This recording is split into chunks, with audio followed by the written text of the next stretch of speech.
20 வயது வாழ்க்கையின் முக்கியமான காலம். ஆனா அதே நேரத்துல அதிகமான தவறுகள் நடக்கும் காலமும் இதுதான். 20 வயசில் பலர் தோல்வி அடைவதற்கு காரணம் திறமை இல்லாததுனால இல்ல. தெளிவு இல்லாததுனால நமக்கு என்ன வேணும் என்று தெரியாது. அதனால இன்னைக்கு இது ட்ரை பண்ணுவோம். நாளைக்கு வேற ஏதாவது ட்ரை பண்ணுவோம். ஒரு வழியில கூட 6 மாசம் தொடர்ந்து மாட்டோம். 2வது காரணம் காம்பேரிசன். அவனுக்கு ஜாப் கிடைச்சிருச்சு. இவனுக்கு வெளிநாடு சான்ஸ் கிடைச்சிருச்சு. அவங்க எல்லாரையும் பார்த்து நம்ம லேட் ஆகிட்டோம்னு நினைக்கிறோம். ஆனா உண்மை என்ன தெரியுமா? ஒவ்வொருத்தருக்கும் வேறு வேறு நேரம். 3வது காரணம் ஒழுக்கமில்லாத வாழ்க்கை.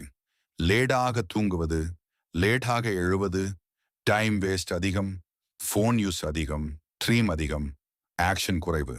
20 வயசுல நீ கட்டுப்பாடு கத்துக்கிட்டா 30 வயசுல நீ சுதந்திரமாக வாழ முடியும். ஆனா 20 வயசில் சுதந்திரம் மட்டும் தேடினா 30 வயதில் கட்டுப்பாட்டில் வாழ வேண்டிய நிலை வரும். தோல்வி என்பது முடிவு இல்லை. திசை தெரியாமல் போவதுதான் பெரிய பிரச்சனை. இன்னைக்கு ஒரு தீர்மானம் எடு.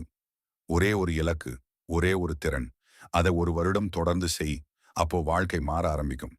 நீ 20 வயசுல இருக்கியா அப்படின்னா, இப்போ எடுக்கிற முடிவுதான் உன் 30 வயது வாழ்க்கையை முடிவு செய்யும். நாளை மீண்டும் சந்திப்போம்.